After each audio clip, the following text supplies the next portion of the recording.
Hello everyone, welcome to study with Chitralekha. जैसा कि आप लोग जानते हो, हम लोग यूपीपीसीएस प्रीलिम्स को टारगेट कर रहे हैं, जिसके लिए हम लोग प्रैक्टिस सेट सॉल्व कर रहे हैं। आज सेट नंबर 38 करने वाले हैं। इससे पहले 37 सेट पेपर हम लोग कर चुके हैं। अगर आप लोगों ने अभी तक ये क्लासेस नहीं देखी हैं तो इनको देख लीजिएगा, लिंक आपको डिस्क्रिप्शन बॉक्स में मिल जाएगा। बहुत ही हेल्पफुल क्लासेस होंगी आप लोगों के लिए, आपकी तैयारी को बेहतर बनाने के लिए ये क्लासेस आप लोग देख लीजिएगा। आज की क्लास में हम लोग जो करने वाले हैं वो है पॉलिटी में भी आज हम लोग टॉपिक टारगेट करेंगे डीपीएसपी, ठीक है, जिन्हें हम राज्य की नीति निर्देशक तत्व कहते हैं, मौलिक कर्तव्य जिन्हें हम फंडामेंटल ड्यूटीज़ कहते हैं। इसके साथ साथ मूल अधिकार के भी कुछ क्वेश्चंस देखेंगे। आज की क्लास में हम लोग प्रीवियस ईयर के क्वेश्चंस करने वाले हैं। तो प्रीवियस ईयर के क्वेश्चंस जो है पीसीएस के एग्ज़ाम में और आरओ एआरओ के एग्ज़ाम्स में भी बहुत ही ज़्यादा इम्पॉर्टेंट हो जाते हैं, क्योंकि मैं पहले भी बता चुकी हूँ कि अगर आप लोग एनालिसिस करोगे पिछले 20 ईयर्स के पेपर्स का, ठीक है, तो आप लोगों को 30 से 40% क्वेश्चंस जो है रिपीटेटिव मिलेंगे, ठीक है। जो पिछले पेपर्स में रिपीट हो चुके हैं यही क्वेश्चंस आपको मिलेंगे। तो अगर 30% 40% पेपर से पिछले ईयर के पेपर से मिलता है, तो अगर हम लोग 20 ईयर्स के पेपर सॉल्व कर लेते हैं तो हमारा काफ़ी हद तक पेपर ईजी हो जाएगा। एग्जामिनेशन हॉल में हमारे पास प्रेशर कम हो जाएगा, ठीक है। तो चलिए आज की क्लास को शुरू करते हैं। अगर क्लास आप लोगों को पसंद आएगी तो क्लास को आप लोग लाइक ज़रूर करिएगा। क्लास देख लेते हैं, लाइक नहीं करते हैं, बिल्कुल भी अच्छी बात नहीं है। क्लास को लाइक करिएगा। और अगर क्लास पसंद आई है तो अपने स्टडी ग्रुप्स में, दोस्तों के साथ, पीयर ग्रुप्स में क्लास को शेयर भी कर दीजिएगा। और अगर चैनल पर पहली बार आए हैं, वीडियो को पहली बार देख रहे हैं, तो क्या करेंगे कि चैनल को सब्सक्राइब कर लीजिएगा, जिससे कि आने वाले सभी वीडियोस की जानकारी आपके पास सबसे पहले पहुंच जाएगी। और बेल आइकन प्रेस कर लीजिएगा तो आप जल्दी से जल्दी अपना रिवीजन कर पाओगे। चलिए आज का पहला क्वेश्चन देखिएगा। पहला क्वेश्चन क्या है, निम्नलिखित में से कौन सा एक मौलिक कर्तव्य नहीं है। तो ये जो हमारे पास 4 ऑप्शंस दे रखे हैं, इनमें से प्राकृतिक पर्यावरण की रक्षा एवं संवर्धन करना, सार्वजनिक संपत्ति की सुरक्षा करना और राष्ट्रगान का सम्मान करना, ये तीनों ही मौलिक कर्तव्य हैं। मौलिक कर्तव्य 51 का में दे रखे हैं, ठीक है, या 51 एक में दे रखे हैं। इनिशियली जब मौलिक कर्तव्य ऐड हुए थे भारतीय संविधान में तो इनकी संख्या जो है 10 थी, लेकिन बाद में बढ़ा करके 11 कर दी गई, अर्थात एक मौलिक कर्तव्य और जोड़ा गया। कौन सा जोड़ा गया था? जब राइट टू एजुकेशन आया था, 82वां संविधान संशोधन हुआ था, ठीक है, 6 से 14 वर्ष के बच्चों के लिए मुफ्त शिक्षा का संवैधानिक संशोधन किया गया था, तब ही 11वां मौलिक कर्तव्य जोड़ा गया था भारतीय संविधान में, ठीक है। तो हमारे क्वेश्चन का जो करेक्ट आंसर बनेगा ये बनेगा कि राष्ट्रीय महत्व के स्मारकों और स्थानों की सुरक्षा करना मौलिक कर्तव्य नहीं है, ठीक है। ऑप्शन नंबर 1 क्वेश्चन का करेक्ट आंसर हो जाएगा। कर्तव्य 11 हैं, ठीक है, तो 11 इनको आपको याद करना है, ये आपको याद होने चाहिए। और मौलिक कर्तव्य से जब भी क्वेश्चन आता है बिल्कुल सीधा सीधा स्ट्रेट फॉरवर्ड क्वेश्चन आता है। तो अगर आप लोगों को ये याद है तो आप लोग अपने क्वेश्चन को बहुत ही आसानी से सही कर सकते हो। तो पहला क्या है, संविधान का पालन करना और राष्ट्रीय ध्वज और राष्ट्रगान का सम्मान करना। दूसरा क्या है, स्वतंत्रता संग्राम के आदर्शों का पालन करना, भारत की संप्रभुता और अखंडता की रक्षा करना, देश की रक्षा करना और आह्वान किए जाने पर राष्ट्रीय सेवाएं प्रदान, समान भ्रातृत्व की भावना रखना। और छठा हो जाएगा मिश्रित संस्कृति का रक्षण करना। 7वां है आपका प्राकृतिक पर्यावरण का संरक्षण करना, वैज्ञानिक दृष्टिकोण विकसित करना। उसके बाद 9 नंबर पे आएगा सार्वजनिक संपत्ति की रक्षा करना, उत्कृष्टता के लिए प्रयास करना। और ये जो 11वां संविधान संशोधन के द्वारा जोड़ा गया मौलिक कर्तव्य है, ये है सभी माता पिता और अभिभावकों का ये कर्तव्य है कि वे अपने 6 से 14 वर्ष के आयु के बच्चों को स्कूल भेजेंगे, ठीक है। मौलिक कर्तव्य में ये इस तरीके से दिया गया है। देखिए, फंडामेंटल राइट्स में भी राइट टू एजुकेशन की बात कही गई है। 6 से 14 वर्ष के बच्चों का जो शिक्षा है ये राज्य के द्वारा दी जाएगी, वो भी निःशुल्क शिक्षा का प्रावधान किया गया है फंडामेंटल राइट्स में, ठीक है। हर बच्चे का ये अधिकार है, मौलिक अधिकार है कि उसको जो शिक्षा है ये निःशुल्क प्राप्त हो, लेकिन 6 से 14 वर्ष के आयु के बच्चों के लिए। और यही बात आपके डीपीएसपी में भी कही गई है कि राज्य जो है ये 6 से 14 वर्ष के बच्चों को निःशुल्क शिक्षा के लिए प्रयास करेगा, ठीक है। तो ये जो बात है राइट टू एजुकेशन वाली तीनों में कही गई है, ये बात भी ध्यान रखिएगा। यहाँ से भी क्वेश्चन बन सकता है कि fundamental duties, fundamental rights and DPSP तीनों में ये बात सेम बात कही गई है, ठीक है। और 42वें संविधान संशोधन के 86वें संविधान संशोधन के द्वारा ये जोड़ा गया था, इसको ध्यान रखिएगा। चलिए नेक्स्ट क्वेश्चन देखिएगा, निम्नांकित में से कौन सा युग्म सही सुमेलित नहीं है। एक तरफ आपके पास विषय दे रखे हैं, दूसरी तरफ क्या दे रखा है, अनुच्छेद दे रखे हैं। तो जो पहला है कार्यपालिका का न्यायपालिका से पृथक्करण, ये अनुच्छेद 50 में है, ये सही हो जाएगा। अनुसूचित जातियों और अनुसूचित जनजातियों के लिए शैक्षणिक और आर्थिक हितों की अभिवृद्धि अनुच्छेद 46 में कही गई है। ये 46 अनुच्छेद जो है ये किसका भाग है, डीपीएसपी का भाग है, ये भी ध्यान रखिएगा। सहकारी समितियों का संवर्धन, ये अनुच्छेद 43A की बात है। और ग्राम, ये 43A की बात नहीं है, तो जो तीसरा है यही हमारा सही सुमेलित नहीं है, ठीक है। इस ऑप्शन नंबर सी क्वेश्चन का करेक्ट आंसर हो जाएगा। और ग्राम पंचायतों का गठन, ये किस में है, आपको मिलेगा अनुच्छेद 40 में। तो सहकारी समितियों का संवर्धन अनुच्छेद 43A में नहीं मिलेगा आपको, ठीक है। तो ऑप्शन नंबर सी जो है ये आपका करेक्ट ऑप्शन हो जाएगा, इसका ध्यान रखिएगा ये। चलिए अब आते हैं हम अगले क्वेश्चन पर। अगला क्वेश्चन क्या है, निम्नलिखित कथनों पर विचार कीजिए और इनको सही कालानुक्रम में व्यवस्थित कीजिए। तो देखिए सबसे पहले गोलकनाथवाद आया था, उसके बाद 24वां संविधान संशोधन हुआ था, तो ये 1 नंबर सबसे पहले आ जाएगा। उसके बाद 3 आएगा, ठीक है। उसके बाद केशवानंद भारतीवाद आया था, जिसमें कि डॉक्ट्रिन ऑफ बेसिक स्ट्रक्चर की बात कही गई थी, तो 2 हो जाएगा। उसके बाद 42वां संविधान संशोधन, तो 1, 3, 2, 4 जो कि ऑप्शन नंबर 1 में है हमारे क्वेश्चन का सही आंसर हो जाएगा। अब हम देख लेते हैं कि किसमें क्या क्या बात कही गई थी। तो गोलकनाथवाद जो है ये 1967 में आया था, ठीक है। संसद ने क्या किया था, 1971 में 24वां संविधान संशोधन अधिनियमित किया। इसके द्वारा क्या किया गया कि मौलिक अधिकारों को कम करने में संसद को सक्षम बनाया गया। और ये जो संविधान संशोधन था, संसद की शक्ति से संबंधित गोलकनाथ मामले में एससी मतलब सुप्रीम कोर्ट के द्वारा एक निर्णय पारित किए जाने के बाद अधिनियमित किया गया था, ठीक है। तो ये बात भी आप लोग ध्यान रखोगे। इसमें सुप्रीम कोर्ट ने क्या कहा था कि सुप्रीम कोर्ट ने कहा था मौलिक अधिकारों में संशोधन नहीं कर सकती है कौन, संसद। इस संशोधन ने भारत की संसद को संविधान में संशोधन करने की पूर्ण शक्ति भी प्रदान की थी।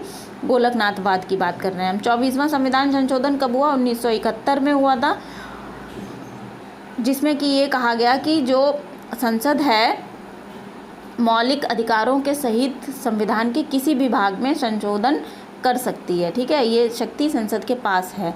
और राष्ट्रपति के लिए संविधान संशोधन विधेयक पर सहमति देना अनिवार्य भी हो जाएगा।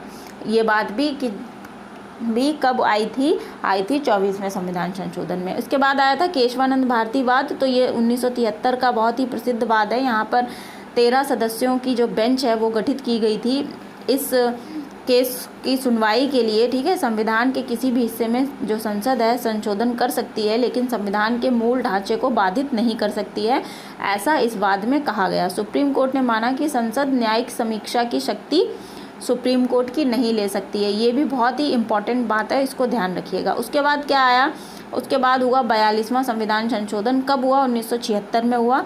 तो समाजवादी, धर्मनिरपेक्ष और अखंडता, ये शब्द जो हैं मूलतः संविधान में नहीं थे, लेकिन इन्हें 42वें संविधान संशोधन के द्वारा जोड़ा गया था, ठीक है। तो ध्यान रखिएगा, धर्मनिरपेक्ष की जगह हो सकता है आपको पंथ निरपेक्ष भी लिखा हुआ मिले, तो ये दोनों ही सेम बातें हैं, पंथ निरपेक्ष, ठीक है। चलिए नेक्स्ट क्वेश्चन को देखेंगे। नेक्स्ट क्वेश्चन क्या है, भारतीय संविधान के अंतर्गत निम्नलिखित में से कौन सा मौलिक कर्तव्य नहीं है। मौलिक कर्तव्य जो आपका नहीं है, अभी हमने 11 मौलिक कर्तव्य ऊपर पढ़े, जिनमें से हमारा नहीं था आम चुनावों में मतदान। ऑप्शन नंबर 1 क्वेश्चन का करेक्ट ऑप्शन हो जाएगा, ठीक है। नेक्स्ट क्वेश्चन देखिएगा और देखिए आप लोगों को मौलिक कर्तव्य याद करने हैं, ठीक है। मौलिक कर्तव्य से जब भी क्वेश्चन आता है बिल्कुल सीधा सीधा क्वेश्चन आता है। आप लोग अगर याद कर लेते हो मौलिक कर्तव्य तो आप अपने क्वेश्चन को ईजिली सही कर सकते हो। और मौलिक कर्तव्य की साथ के साथ आपको डीपीएसपी की और फंडामेंटल राइट्स की डिस्क्रिप्टिव क्लासेस मिल जाएंगी वो आपको लिंक मैं डिस्क्रिप्शन बॉक्स में दे दूँगी, ठीक है। यहाँ पर थ्योरी को बहुत ही अच्छे तरीके से मैंने समझाया है। अगर आप लोग ये क्लासेस कर लेते हो तो आपके सारे डाउट्स और कंसेप्ट्स जो हैं वो क्लियर हो जाएंगे। इसके बाद आप लोग कहीं फंसोगे भी नहीं। और अगर कोई डाउट होता है तो आप लोग कमेंट सेक्शन में मुझसे पूछ सकते हो। मैं आप लोगों के सभी डाउट्स जल्दी से जल्दी सॉल्व करने का प्रयास करूँगी। तो चलिए अगले क्वेश्चन को देखिएगा।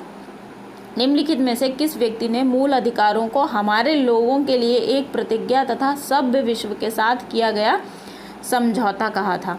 तो देखिए, मूल अधिकारों को जिन्होंने हमारे लोगों के लिए एक प्रतिज्ञा और सभ्य विश्व के साथ समझौता कहा था, उनका नाम था doctor Radhakrishnan, doctor S Radhakrishnan, ठीक है। इन्होंने ये बात कब कही थी? ये इन्होंने संविधान सभा की बैठक के दौरान कही थी, ठीक है। तो ये बात भी आप लोग ध्यान रखोगे। संविधान का हृदय और आत्मा अनुच्छेद 32 को किसने कहा है? ये डॉक्टर BR अम्बेडकर ने कहा है। तो ये बात भी ध्यान रखिएगा। इसके अलावा और जो भी बातें होती हैं ये मैंने दे दी हैं, यहाँ पे आप लोग वीडियो को पॉज करके रीड कर सकते हो। एक बात और जान लीजिएगा कि स्वतंत्र भारत के जो पहले उपराष्ट्रपति बने थे कौन थे? डॉक्टर एस राधाकृष्णन थे, ठीक है। इसके बाद इन्होंने क्या मिला है? 1931 में इन्हें नाइटहुड की उपाधि भी दी गई थी। आज़ादी से पहले की बात है ये, ठीक है। 1954 में इन्हें भारत रत्न के सम्मान से भी सम्मानित किया गया था। और 5 सितंबर को क्या होता है? टीचर्स डे सेलिब्रेट करते हैं। तो डॉक्टर एस राधाकृष्णन का जन्मदिवस होता है, तभी टीचर्स डे भी सेलिब्रेट करते हैं, ठीक है। चलिए अगले क्वेश्चन पर आइएगा।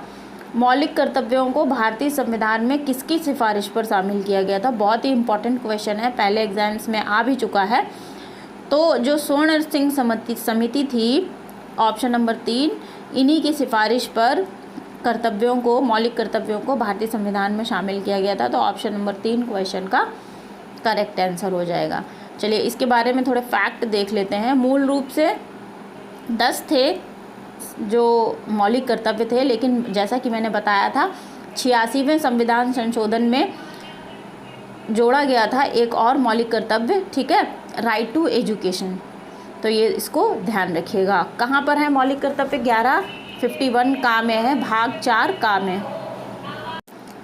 और एक जगह पे मैंने 86वां नहीं 82वां संविधान संशोधन बोल दिया है, तो उसको करेक्ट कर लीजिएगा, ठीक है। 86वां संविधान संशोधन जो था उसी के तहत ये प्रावधान किया गया था कि 6 से 14 वर्ष के बच्चों को मुफ्त शिक्षा दी जाएगी, ठीक है। चलिए अगले क्वेश्चन पर हम आएंगे। अगला क्वेश्चन देखते हैं। अगला क्वेश्चन क्या है? अच्छा, अगले क्वेश्चन को करने से पहले एक चीज़ और बता देती हूँ कि DPSP, ठीक है, और मौलिक कर्तव्य, ठीक है, मौलिक कर्तव्य जो हैं फंडामेंटल को मैं शॉर्ट में लिख दिया है मैंने। मौलिक कर्तव्य, इसके साथ साथ प्रस्तावना, ये कानून के द्वारा किसी भी स्थिति में, या यूँ कहें कि कोर्ट के द्वारा नहीं करवाए जा सकते हैं, विधि के द्वारा ये लागू नहीं करवाए जा सकते हैं, ठीक है। जबकि फंडामेंटल राइट्स जो होते हैं वो जस्टिसिएबल इन नेचर होते हैं। दैट मीन्स कि अगर किसी व्यक्ति के फंडामेंटल राइट का हनन हो रहा है तो क्या करता है व्यक्ति सुप्रीम कोर्ट या हाई कोर्ट का दरवाज़ा खटखटा सकता है। सुप्रीम कोर्ट अनुच्छेद 32 के तहत रिट जारी करता है, वहीं अनुच्छेद 226 के तहत कौन रिट जारी करेगा? हाई कोर्ट करेगा। ये सारी बातें ध्यान रखिएगा। आप लोग फंडामेंटल राइट्स की DPSP और FR की क्लासेस अगर आप लोग करते हो, ठीक है, तो आपके सारे डाउट्स क्लियर हो जाएंगे। लिंक डिस्क्रिप्शन बॉक्स में है, वहाँ से चेक कर सकते हैं। नेक्स्ट क्वेश्चन देखिए। भारत में मतदान का अधिकार एक किस प्रकार का अधिकार है? तो देखिए ये संवैधानिक अधिकार है, ठीक है। संविधान एवं लोक प्रतिनिधित्व अधिनियम जो है 1951 में जब पारित हुआ था, तब भारत में मतदान करने का अधिकार दिया गया था। और 61वें संविधान संशोधन के द्वारा क्या किया गया था, जो कि 1988 में हुआ था, यहाँ पर लोकसभा और राज्य विधानसभाओं में चुनाव के लिए मतदान की आयु जो कि मूल संविधान में 21 वर्ष होती थी, उसको घटाकर 18 वर्ष कर दिया गया था, ठीक है। तो ये बात भी ध्यान रखिएगा। चलिए अब आएंगे हम अगले क्वेश्चन पर। अगला क्वेश्चन क्या है? अब ये सारी चीज़ें मैंने जो भी बताई वो यहाँ पर दे रखी हैं, आप इसको वीडियो को पॉज करके रीड कर सकते हो।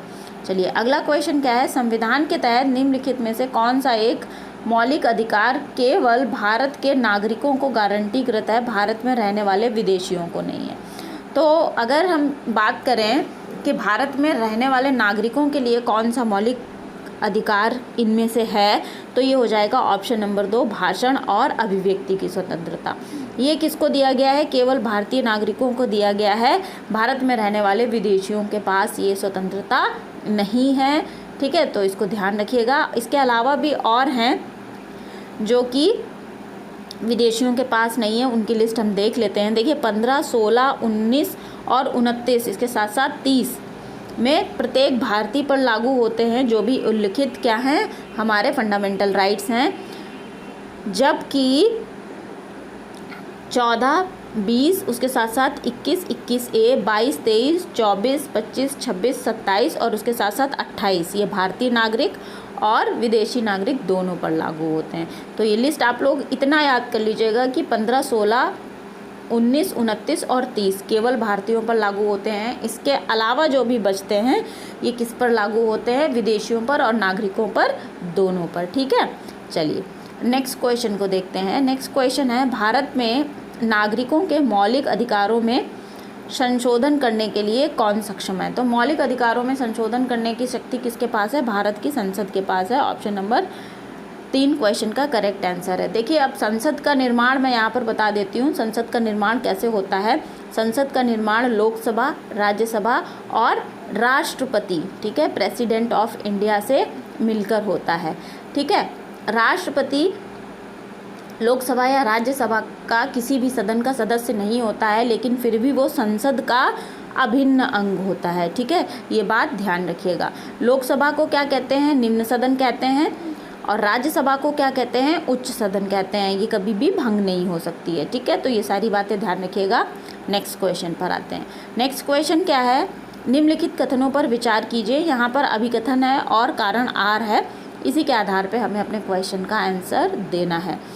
तो देखिए अभिकथन क्या कह रहा है, डॉक्टर अंबेडकर ने संविधान के अनुच्छेद 32 को इसकी आत्मा बताया। ये कथन मैं आप लोगों को पहले भी ऊपर बता चुकी हूँ कि संविधान का हृदय और आत्मा कहा था किसने, BR अम्बेडकर ने। किसको, अनुच्छेद 32 को। ठीक है, जो कि फंडामेंटल राइट्स का एक भाग है, अनुच्छेद 32, जिसके तहत सुप्रीम कोर्ट क्या जारी करता है, रिट्स जारी करता है। उसके बाद कारण क्या है, अनुच्छेद 32 मौलिक अधिकारों के उल्लंघन के खिलाफ एक प्रभावी उपाय है। तो ये दोनों ही सही हैं, और जो कारण आर है ये अभिकथन ए की व्याख्या और स्पष्टीकरण सही कर रहा है। ठीक है, तो ऑप्शन नंबर 1 हमारे क्वेश्चन का करेक्ट आंसर हो जाएगा। ए और आर दोनों सत्य हैं और आर ए का सही स्पष्टीकरण है। ठीक है, चलिए नेक्स्ट क्वेश्चन पर देखिएगा। निम्नलिखित में से कौन सा संविधान के अनुच्छेद 21 के दायरे में नहीं आता है। तो देखिए चिकित्सक द्वारा घायलों को चिकित्सीय सहायता देना, ये संविधान के अनुच्छेद 21 में आता है। कार्यस्थल पर महिलाओं का यौन उत्पीड़न, ये भी अनुच्छेद 21 के अंतर्गत आता है। पानी की गुणवत्ता, वायु प्रदूषण, ठीक है, पर्यावरण, ये सारी बातें किस में आती हैं, अनुच्छेद 21 में आती है। लेकिन मृत्युदंड जो है अनुच्छेद 21 में नहीं आता है। ऑप्शन नंबर 4 क्वेश्चन का करेक्ट आंसर हो जाएगा। अनुच्छेद 21 तो मतलब हम यहाँ पे बात कर रहे हैं फंडामेंटल राइट्स की। अगला क्वेश्चन क्या है, निम्नलिखित में से कौन सा मिलान सही नहीं है। तो 39A में क्या कहा गया है, समान न्याय और मुफ्त कानूनी सहायता, इसी के तहत क्या गठित किए गए थे, नालसा। ठीक है, नालसा। अगला क्या है, अनुच्छेद 40 ग्राम पंचायतों का संगठन, तो ये भी सही है। इसके बाद आता है अनुच्छेद 44 में समान नागरिक संहिता की बात कही गई है, जो कि DPSP का एक इम्पॉर्टेंट अनुच्छेद है। उसके बाद अनुच्छेद 48 कार्यपालिका का न्यायपालिका से पृथक्करण, ये 48 की बात नहीं है, ये अनुच्छेद 50 में कहा गया है कार्यपालिका का न्यायपालिका से पृथक्करण। तो हमारा जो क्वेश्चन है इसका करेक्ट आंसर हो जाएगा ऑप्शन नंबर 4। ठीक है, अगले क्वेश्चन पर आइएगा। अगला क्वेश्चन है, निम्नलिखित में से कौन सा अनुच्छेद 42वें संविधान संशोधन के द्वारा प्रबंधन में श्रमिकों की भागीदारी के लिए प्रदान किया गया था। तो 42वें संविधान संशोधन के द्वारा जोड़ा गया था अनुच्छेद 43A। ऑप्शन नंबर 4 जो है करेक्ट आंसर हो जाएगा। क्यों जोड़ा गया था, ये जोड़ा गया था जो उद्योग धंधे हैं उनके प्रबंधन में श्रमिकों की भागीदारी, इसी के तहत क्या गठित किए गए, जो मजदूर संघ थे इनका गठन किया गया। ठीक है, तो ये बातें ध्यान रखिएगा। आगे दे रखे हैं इम्पॉर्टेंट पॉइंट्स, ये आप लोग पढ़ सकते हो। राज्य के जो डीपीएस नीति निदेशक तत्व हैं, जिन्हें हम लोग डीपीएसपी कहते हैं, वहाँ पे 42वें संविधान संशोधन के द्वारा ये कुछ अनुच्छेद इम्पॉर्टेंट जोड़े गए थे। एक बार इनको देख लीजिए कि बच्चों के स्वस्थ विकास के अवसरों को सुरक्षित करने के लिए कौन सा अनुच्छेद जोड़ा गया था, 39F जोड़ा गया था। समान न्याय को बढ़ावा देने के लिए और गरीबों को मुफ्त कानूनी सहायता देने के लिए क्या जोड़ा गया था, 39A जोड़ा गया था। और प्रबंधन में श्रमिकों की भागीदारी और सुरक्षित करने के लिए जो अनुच्छेद जोड़ा गया था, 43A। ठीक है, यही हमने ऊपर अभी देखा था। अगले क्वेश्चन पर आइएगा। भारत के संविधान में निम्नलिखित में से पर्यावरण के संरक्षण और सुधार और वनों और वन्य जीवों की सुरक्षा के प्रावधान किस में किए गए हैं? ये डीपीएसपी में किए गए हैं या फिर केवल मौलिक कर्तव्यों में किए गए हैं, ए और बी दोनों में किए गए हैं, या फिर किसी में नहीं किए गए हैं? तो देखिए, ये जो प्रावधान है ये डीपीएसपी में, उसके साथ साथ मौलिक कर्तव्यों में, दोनों में कहे गए हैं। अभी हमने 11 मौलिक कर्तव्य पढ़े थे, तब ये वाली बात कही गई थी। तो ऑप्शन नंबर 3 जो है क्वेश्चन का करेक्ट आंसर हो जाएगा। डीपीएसपी जो है भाग 4 के अंतर्गत आते हैं। भारतीय संविधान के अनुच्छेद 36 से लेकर के 51 तक डीपीएसपी हैं। ठीक है, डीपीएसपी कहाँ से लिए गए हैं? डीपीएसपी आयरलैंड के संविधान से लिए गए हैं। और आयरलैंड ने कहाँ से लिए थे? स्पेन से लिए थे। तो ये बात ध्यान रखिएगा, आयरलैंड ने स्पेन से लिए गए थे और भारत ने कहाँ से लिए हैं? आयरलैंड से लिए गए हैं। 48A जो है ये बात कर रहा है पर्यावरण की सुरक्षा, सुधार करना और वन्य जीवों और वनों की रक्षा करना। ठीक है, मौलिक कर्तव्य में भी देशभक्ति को बढ़ावा देने के लिए, भारत की एकता को बनाए रखने के लिए, नैतिक जिम्मेदारियां, इन सारी चीज़ों की बात कही गई। कर्तव्य कहाँ मिलेंगे आपको? ये मिलेंगे 4 में। ठीक है, 42वें संविधान संशोधन के द्वारा मौलिक कर्तव्य जो है भारतीय संविधान में जोड़े गए थे। इनिशियली 10 जोड़े गए, उसके बाद 86वें संविधान संशोधन में 11वां जोड़ा गया था। ठीक है, जो कि 2002 में हुआ था। किसकी सिफारिश पर? स्वर्ण सिंह समिति की सिफारिश पर 1976 में हुआ था 42वां संविधान संशोधन। अच्छा, एक बात और ध्यान रखिएगा, जो मूल संविधान है यहाँ पर मौलिक कर्तव्य नहीं है। तो 42वें संविधान संशोधन के द्वारा जोड़े गए थे, मूलतः 10 जोड़े गए थे। तो ये सारी बातें याद रखोगे। अब आते हैं अगले क्वेश्चन पर। अगला क्वेश्चन क्या है? निम्नलिखित में से कौन सा सही सुमेलित नहीं है? तो देखिए, पहला है अस्पृश्यता का उन्मूलन, ये अनुच्छेद 17 में आता है, जो कि फंडामेंटल राइट के अंतर्गत आता है। गिरफ्तारी और नज़रबंदी के खिलाफ संरक्षण, ये अनुच्छेद 23 में ना होकर के अनुच्छेद 22 में है। ठीक है, तो यही वाला क्वेश्चन का करेक्ट आंसर है। इसे ही निवारक निरोध या दंड निरोध भी कहा जाता है। धर्म की स्वतंत्रता अनुच्छेद 25 में आएगी। अल्पसंख्यकों के हितों का संरक्षण अनुच्छेद 29 में आता है। ठीक है, तो ये ध्यान रखिएगा, गिरफ्तारी और नज़रबंदी के खिलाफ संरक्षण किस में आता है? अनुच्छेद 22 में आता है। और जब आपातकाल लगा होता है तब अनुच्छेद 21 और 22 को छोड़कर क्या होते हैं? सारे के सारे मौलिक कर्तव्य निरस्त किए जा सकते हैं। ठीक है, ये वाली बात भी ध्यान रखिएगा। और ये सारे जो फंडामेंटल राइट्स हैं, अनुच्छेद 17 है अस्पृश्यता को समाप्त करने के लिए, किसी भी रूप में इसका प्रयोग करने के लिए मना करता है। अगर किसी भी व्यक्ति के द्वारा ऐसा हो रहा है तो ये एक दंडनीय अपराध है। अनुच्छेद 22 क्या कहता है? हिरासत में लिए गए लोगों को संरक्षण देने के लिए कहता है।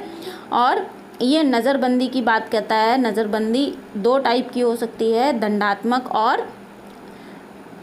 प्रतिबंधात्मक। ठीक है, तो ये 2 टाइप की होते हैं नज़रबंदी, ये भी ध्यान रखिएगा। अनुच्छेद 23 किस लिए क्या बात करता है? अनुच्छेद 23 बात करता है मानव विक्रय और बलात्श्रम। ठीक है, बलात्श्रम मतलब बेगार। जब किसी भी व्यक्ति से काम कराया जाएगा तो उसको उसकी जो मजदूरी बनती है वो उसको देनी है। किसी भी व्यक्ति से बलात्श्रम नहीं करवाया जा सकता है, ना ही मानव की तस्करी करी जा सकती है।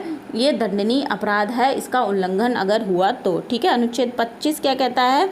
कि सभी व्यक्ति समान हैं और ये किसी भी धर्म को मानने वाले हैं, वे अपने धर्म को, इसका अभ्यास, प्रचार प्रसार करने के लिए समान रूप से हक रखते हैं। ठीक, अनुच्छेद 29 क्या कहता है? कि अगर किसी भी हिस्से में, भारत के किसी भी हिस्से में रहने वाले नागरिकों की अलग कोई भाषा है, लिपि है या संस्कृति है तो वे उसका संरक्षण और संवर्धन कर सकते हैं। ठीक है, आज की क्लास में हमने पॉलिटी के प्रीवियस ईयर्स के क्वेश्चन किए। आई होप ये क्लास आप लोगों को पसंद आई होगी, और अगर क्लास पसंद आई है तो प्लीज़ क्लास को लाइक किए बिना बिल्कुल भी मत जाइएगा। शेयर भी करिएगा अपने दोस्तों के साथ, अपने स्टडी ग्रुप्स में, पीयर ग्रुप्स में।